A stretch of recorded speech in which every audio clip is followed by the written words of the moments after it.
خلق الإنسان علمه البيان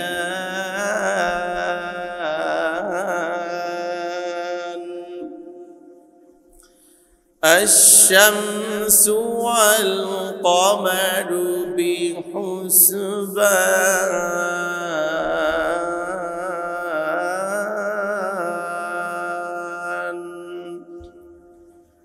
والنجم والشجر يسجدان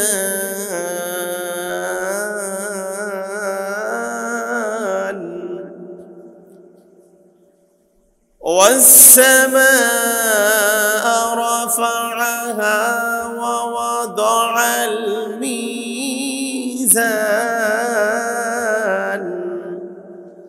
ألا تطغوا في الميزان وأقيموا الوزن بالقسط ولا تخسروا الميزان والأرض وضعها للأنام فيها فاكهة والنخل ذات الأكمام والحب ذو العصف والريحان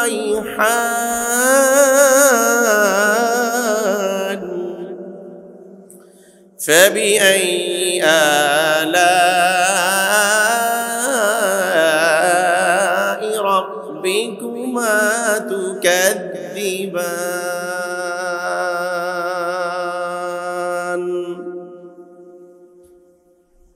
صدق الله العظيم 55 নম্বর সূরা আর রহমান থেকে গত দুজুমা আমরা আলোচনা করেছিলাম। আজকেও আমরা সেই সূরা আর রহমান থেকে কিছু কথা শোনার চেষ্টা করব জোরে বলি সূরা রহমানের ফজিলত সম্পর্কে অসংখ্য কথা আলোকপাত করা হয়েছে। সূরা আর রহমান সাধারণ কোনো সূরা নয়, যে সূরাকে বলা হয়েছে কোরআন আল কারীমের নববধূ বাসর ঘর। সুবহানাল্লাহ বলেন যে প্রত্যেকটা মানুষের একটা করে নববধূ থাকে। আল্লাহ পাক বলছেন আমার কোরআনের নববধূ হচ্ছে আমার সূরা আর রহমান। সুবহানাল্লাহ বলেন যে সূরা আর রহমান আল্লাহ রাব্বুল আলামিন জান্নাতের মধ্যে তিলাওয়াত করে জান্নাতীদেরকে শোনাবে। সুবহানাল্লাহ বলবেন না? শুধু কি তাই, যে ব্যক্তি সূরা আর রহমানকে বেশি করে মুহাব্বত করবে, ভালোবাসবে আর তিলাওয়াত করবে নিয়মিত প্রতিদিন, আল্লাহ রাব্বুল আলামিন তার চেহারা মণ্ডলীকে নূরে নূরান্বিত করে দিবে। সুবহানাল্লাহ বলেন। দুনিয়ার মধ্যে যত রিজিকের যত অভাব অনাটন আল্লাহ পাক দূর করে দিবেন। আল্লাহ রাব্বুল আলামিন এই সূরা আর রহমান তিলাওয়াত করার কারণে কিয়ামতের ময়দানে বান্দাকে এমন নূর দান করবেন, চেহারাটা এত আলোকিত হবে, এত নূরে নূরান্বিত হবে যে আল্লাহ পাক দেখেই চিনবেন এই বান্দা সূরা আর রহমান বেশি করে তিলাওয়াত করতো। আল্লাহ পাক ওই বান্দার চেহারা দেখে, নূর দেখে আল্লাহ পাক সঙ্গে সঙ্গে তার জীবনের গুনাহগুলো মাফ করে দিয়ে আল্লাহর জান্নাতের ফয়সালা করে দিবে। আমার ভাইয়েরা, আমার বন্ধুগণ, কোন ব্যক্তি যদি সূরা আর রহমান 10 বার তেলাওয়াত করে, সবাই বলেন কয়বার? 10 বার যদি সূরা আর রহমান তেলাওয়াত, আর যদি আল্লাহ রাব্বুল আলামিনের কাছে দোয়া করে, আল্লাহ রাব্বুল আলামিন ওই বান্দার দোয়া সরাসরি আল্লাহ রাব্বুল আলামিন কবুল করে নেয়। এত ফজিলত এই সূরা, এত গুরুত্বপূর্ণ এই সূরা। আল্লাহ রাব্বুল আলামিন সূরা আর রহমানের মধ্যে একবার নয়, দুবার নয়, ফাবিআইয়ি আলা'i রাব্বিকুমা তুকাযযিবান, এই আয়াতটা একবার নয়, দুবার নয়, আল্লাহ রাব্বুল আলামিন এই আয়াতে কারিমা 31 বার এই সূরার মধ্যে বলেছেন। এটা শুধু আয়াত নয়, এটা একটা প্রশ্ন। মানুষ আর জিন জাতির কাছে আল্লাহ রাব্বুল আলামিনের প্রশ্ন, বান্দারে ফাবিআইয়ি আলাই রাব্বিকুমা তুকাযযিবান, তোমরা আমার কোন কোন নিয়ামতকে অস্বীকার করবে? কোন কোন নিয়ামতকে অস্বীকার করবে?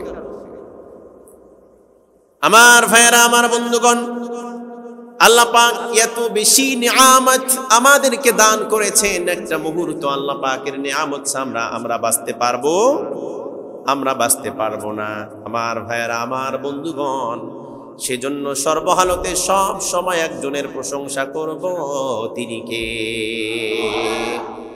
قُلْ لَوْ كَانَ الْبَحْرُ مِدَادًا لِكَلِمَاتِ رَبِّي لَنَفِدَ الْبَحْرُ قَبْلَ أَن تَنفَدَ كَلِمَاتُ رَبِّي وَلَوْ جِئْنَا بِمِثْلِهِ مَدَدًا।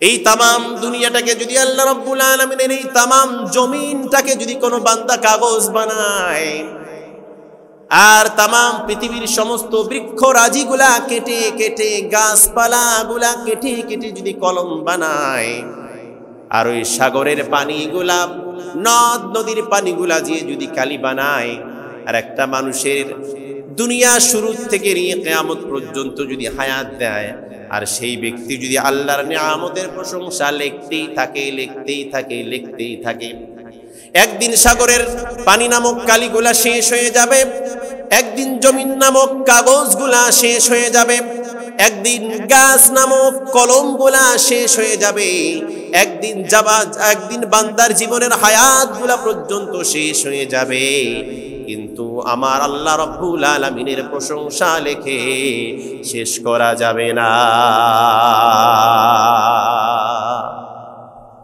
তারা ভরা রাতে, জ্যোৎস্নার আলোতে, ভাবলাম লিখব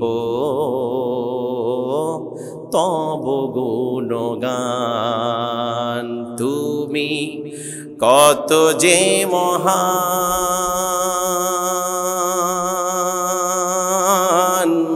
কত যে মহান, তুমি কত যে মহান।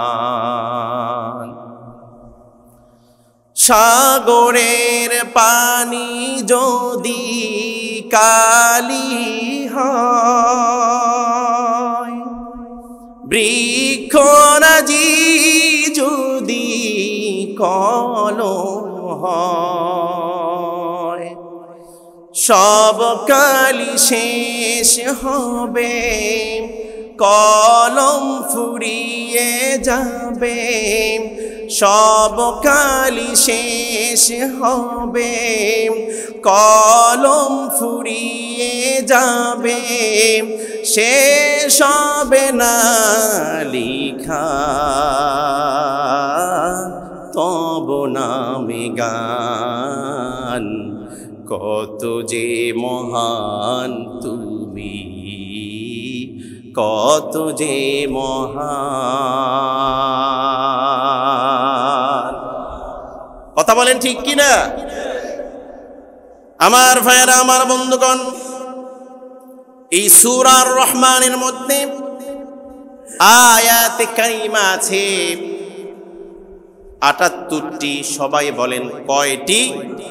৭৮টি। এই সূরার মধ্যে বাক্য আছে ৩৫১টি। সবাই বলেন কয়টি? জোরে বলেন কয়টি? এই সূরার মধ্যে অক্ষর আছে ১৬৩৬টি। সুবহানাল্লাহ বলেন। এই সূরার মধ্যে অক্ষর আছে ১৬০০, সুবহানাল্লাহ বলেন, ১৬৩৬টি অক্ষর আছে এই সূরার মধ্যে। এই সূরার নাম হচ্ছে আর রহমান। সুবহানাল্লাহ বলেন। রহমান একজনের নাম, তিনি কে? আরো জোরে বলেন, তিনি কে? রহমান হচ্ছে আল্লাহর নাম। এই আর রহমান আল্লাহর নাম।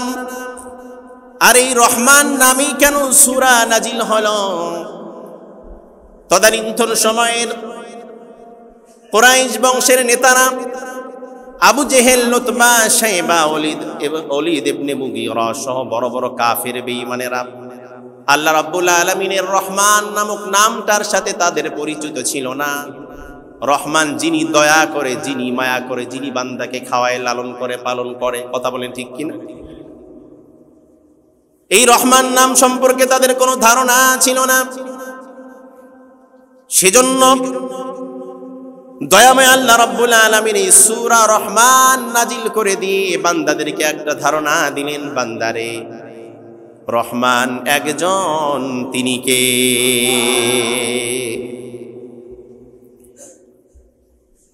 রহমান দয়াময় আল্লাহ রাব্বুল আলামিন। আর রহমান দয়াময় আল্লাহ। দয়াময়, সবাই বলেন দয়াময়।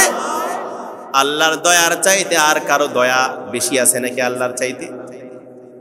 আল্লাহর এত বেশি দয়া, এত বেশি মায়া, এই মায়াগুলাকে 100 বার ভাগ করে শুধুমাত্র 1% দুনিয়ার মানুষের মধ্যে বিভক্ত করে দেওয়া হয়েছে।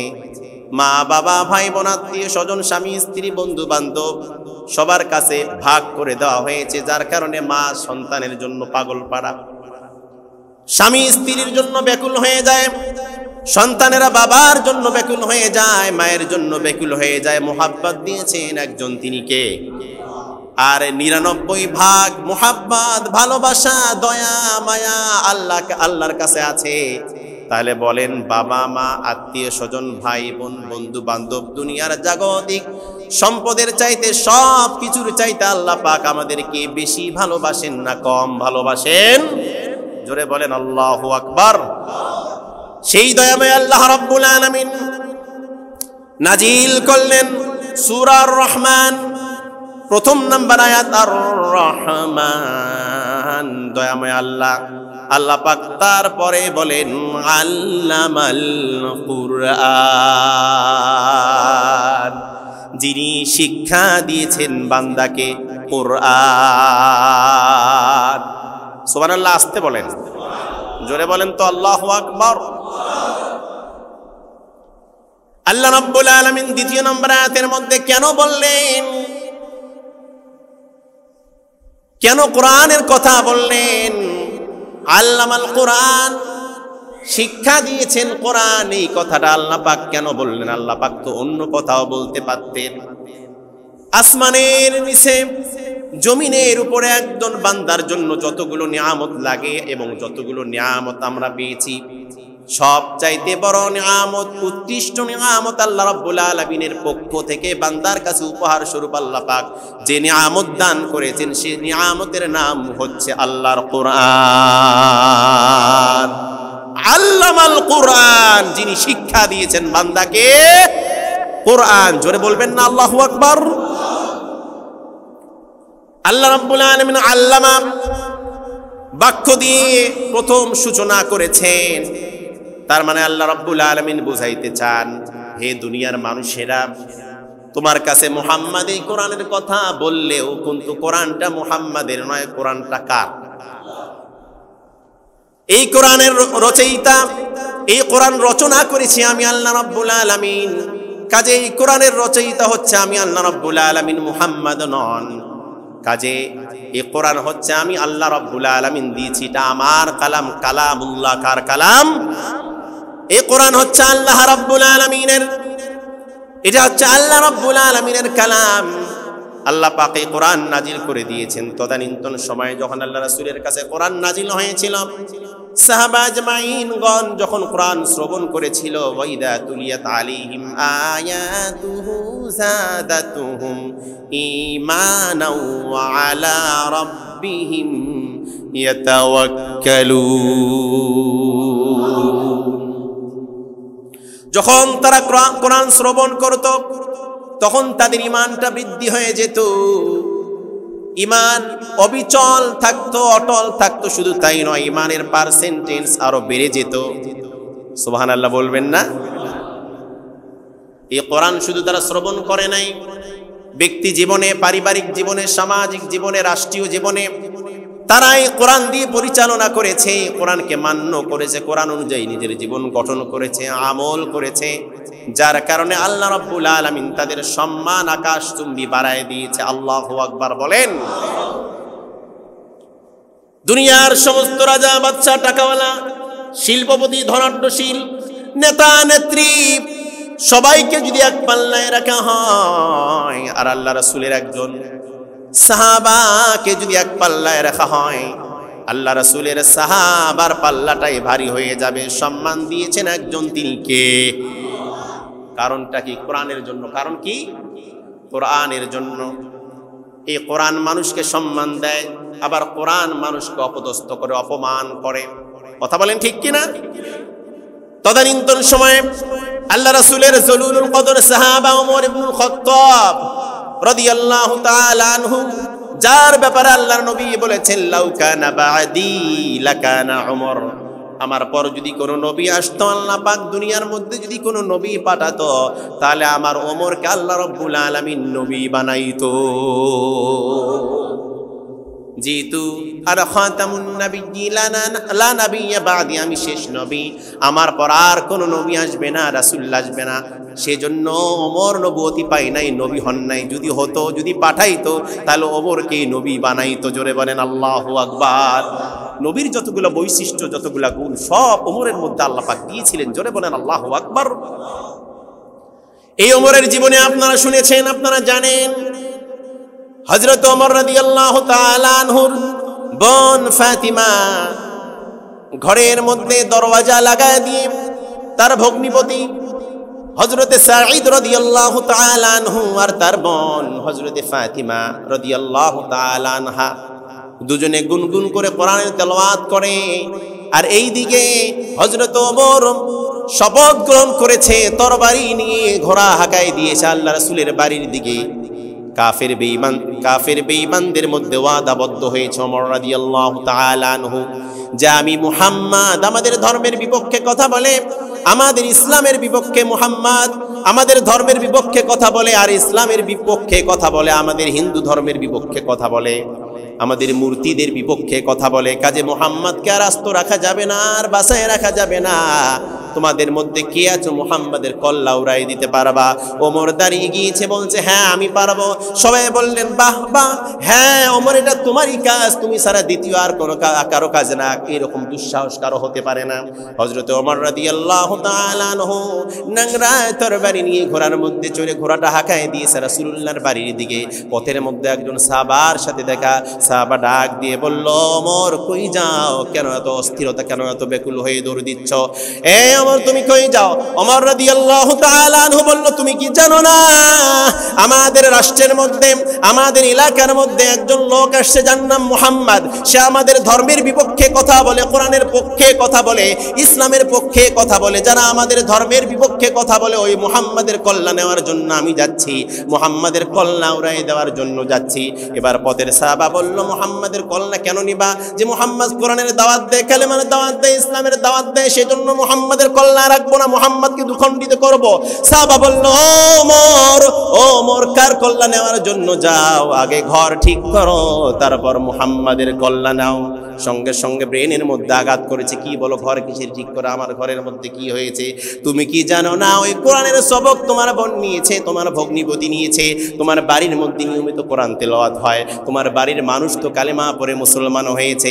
বাড়ি সামলাইতে পারো না, মুহাম্মদকে মারতে যাও। আগে বাড়ি সামলাও, তারপর মুহাম্মদকে মারতে যাও। রাগে অগ্নিশর্মা হয়ে গেল, ঘোড়াটা আবার ঘোরায় দিল, বাড়ির দিকে ঘোড়া হাঁকাই দিল। বাড়ির মধ্যে গিয়ে দিকে দরওয়াজা বন্ধ, দরওয়াজা বন্ধ।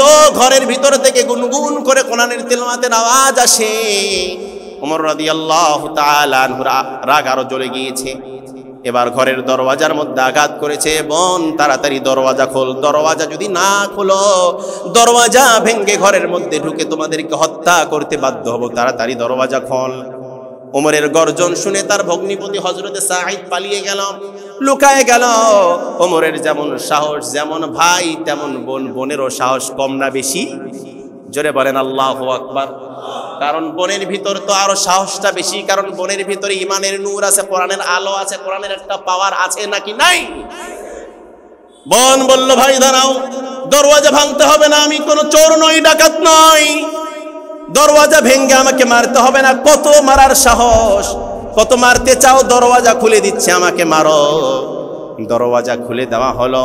হযরতে ওমর রাদিয়াল্লাহু তাআলা আনহু, দরওয়াজা খুলতে দেরি হয়েছে, বোনকে আঘাত করতে দেরি হয় নাই, বোনকে মারতে মারতে মেরে ফেলার উপক্রম করেছে। শরীর থেকে রক্ত দরদর করে বের হয়ে যাচ্ছে। বোন বলে, ভাই আমাকে মারতে মারতে মেরে ফেলো, তারপরে কালামাত থেকে, কোরআন থেকে, ঈমান ও ইসলাম থেকে 1 ইঞ্চি পরিমাণ দূরে সরে যাব না রে ভাই। ওমর রাদিয়াল্লাহু তাআলা আনহু আরো মারতে মারতে প্রায় মরার মতো হয়ে গিয়েছে, মরে যাবে এরকম অবস্থা হয়েছে। তারপর ওমর বলল, কালেমা ছাড়ো, কোরআন ছাড়ো, ইসলাম ছাড়ো, তোমাকে বাঁচাই দেব, তোমাকে ছেড়ে দেব, তুমি আমার বোন, তোমাকে জীবনে কোনোদিন ফুলের টোকাও দেই নাই রে বোন, আজ তোমাকে মারতে আমারও কষ্ট হয়, তুমি কোরআন ছেড়ে দাও, ঈমান ছেড়ে দাও, ইসলাম ছেড়ে দাও। বোন বললে, না রে ভাই না, কোরআনও ছাড়বো না, ইসলামও ছাড়বো না, আমাকে মারতে পারো, কিন্তু আমার ঈমান থেকে আমি দূরে সরে যাব না। জোরে বলেন না আল্লাহু আকবার। হঠাৎ করে ওমর রাদিয়াল্লাহু তাআলা আনহু তার মগজটা ঘুরে গেল, ব্রেনের মধ্যে আঘাত করলো। আমার বোনকে এত মারলাম, মারতে মারতে রক্তাক্ত করলাম, রক্ত জাহির করলাম, আমার বোন তারপরও কালেমাত থেকে দূরে সরে যায় না, ঈমান ছেড়ে দেয় না, কোরআন ছেড়ে দেয় না। এটা আবার কেমন কোরআন, এটা আবার কেমন ইসলাম, এটা আবার কেমন ঈমান? ডাক দিয়ে বলল, বোনে রে, আমার বুঝে আসে না, এত মারার পরেও তুই কেন কোরআন ছাড়িস না? কোরআনের মধ্যে কি জাদু আছে, কি মধু আছে রে বোন? ওরে বোন, এই কোরআন একটু আমাকে শোনাও তো দেখি, কোরআনটা কেমন লাগে। হিদায়াতের মালিক একজন, তিনি কে? বলছে, বোন কোরআনটা আমাকে একটু শোনাও রে, দেখি কোরআন কেমন লাগে, কি মধু পেয়েছো কোরআনের মধ্যে তুমি? মারতে মারতে মেরে ফেললাম, রক্ত বের হলো, মেরে ফেলার উপক্রম হয়ে গেলা, তারপরও কেন কোরআন ছাড়তে চাও না? এবার বোন বলল, ভাই তুমি তো নাপাক, তুমি গোসল করে উজু করে আসো, তারপর তোমাকে আমি কোরআন শোনাই দেব। আল্লাহু আকবার। ওমর রাদিয়াল্লাহু তাআলা আনহু তাড়াতাড়ি গোসল করলো, উজু করলো, বোনের সামনে ভদ্রভাবে বসে গেল। এবার বোন শুরু করলো, তেলাওয়াত শুরু করে দিল, তাহা মা আনজালনা আলাইকাল কুরআনা লিতাশকা। কোরআনের তেলাওয়াত শুনে হযরত ওমর রাদিয়াল্লাহু তাআলা আনহুর গায়ের প্রত্যেকটা লোম দাঁড়িয়ে গেল, চোখ দিয়ে দরদর করে অশ্রু পড়ল। বোনকে ডাক দিয়ে বলল, বোন এই কোরআন তো আমি কোনোদিন শুনি নাই, আজীব কিতাব আমার শরীর ঘামায় ফেলেছে, আমার চক্ষু দিয়ে পানি বের হয়ে গিয়েছে, আমার মনের মধ্যে অশান্তি এই মুহূর্তে দূর হয়ে গিয়েছে। ওই বোন, আমার ভুল হয়েছে, তোমাকে মেরেছি, আমি অন্যায় করেছি, ভুল করেছি রে বোন। যার উপরে কোরআন নাজিল হয়েছে, যে মুহাম্মাদের কাছে কোরআনের সবক নিয়েছো, কালেমার সবক নিয়েছো, না জানি ওই মুহাম্মদ কত সুন্দর, না জানি ওই মুহাম্মাদের তিলাওয়াত কত সুন্দর। আর দেরি নয় রে বোন, চল রে চল, মুহাম্মাদের বাড়িতে চল। জোরে বলেন আল্লাহু আকবার। আর দেরি করলেন না, আবার ঘোড়া হাঁকায় দিল। এবার আর মারার জন্য ঘোড়া হাঁকায় দিল না রে, ইসলাম গ্রহণ করার জন্য, ঈমান গ্রহণ করার জন্য, কোরআনের সবক নেওয়ার জন্য হযরত ওমর রাদিয়াল্লাহু তাআলা আনহু মুহাম্মাদের বাড়ির দিকে ঘোড়া হাঁকায় দিল। মুহাম্মাদের বাড়ির দিকে কয়েকজন সাহাবা বিষ্টন দিয়ে রাখে, না জানি কখন কে মুহাম্মদকে মারতে আসে। মক্কার অবস্থা মোটেও ভালো নয় রে, মুহাম্মদকে মারবে, মামলা দিবে, রক্তাক্ত করবে, সাহাবাদেরকে ধরবে, মারবে। সেজন্য মুহাম্মদকে পাহারা দেওয়ার জন্য সব সময় কয়েকজন সাহাবা ভূমিকা পালন করত। এমন সময় ওমর রাদিয়াল্লাহু তাআলা আনহু যখন মুহাম্মাদের বাড়ির দিকে দৌড় দিচ্ছে, সাহাবারা বসার থেকে দাঁড়িয়ে গিয়েছে। চিন্তা করলো মুহাম্মাদের মতলব তো মোটেও ভালো নয়। মুহাম্মদ হয়তোবা আমাদেরকে মারার জন্যই আসতেছে, হয়তোবা আমাদের নবীকে মারার জন্য আসতেছে। যে মুহাম্মদকে নবী পর্যন্ত যেতে দেওয়া যাবে না, মুহাম্মদকে ঠেকাতে হবে, মুহাম্মদকে মারতে দেওয়া যাবে না, ওমরকে ঠেকাতে হবে। এই চিন্তা করে সাহাবারা দাঁড়িয়ে গিয়েছে। রাসূলুল্লাহর কানের মধ্যে সংবাদ আসছে, ও রাসূলুল্লাহ গো, আপনার বাড়ির দিকে ওমর একটা দৌড় দিয়েছে, না জানি কোন দুর্ঘটনা ঘটে, আমাদের জীবন গেলে যাবে। ওমরকে আমরা আটকাবো, ওমরকে আমরা আগে মারবো, ওমরকে আমরা মুহাম্মদকে মারতে দেব না। আল্লাহর নবী সাল্লাল্লাহু আলাইহি ওয়াসাল্লাম এতদিন থেকে আল্লাহ রাব্বুল আলামিনের কাছে দোয়া করেন, আল্লাহ গো, মক্কার মধ্যে অবস্থা মোটেও ভালো নয়, প্রকাশ্যে কালেমার দাওয়াত দিতে পারি না, ইসলামের দাওয়াত দিতে পারি না, কোরআনের তেলাওয়াত করতে পারি না গো আল্লাহ।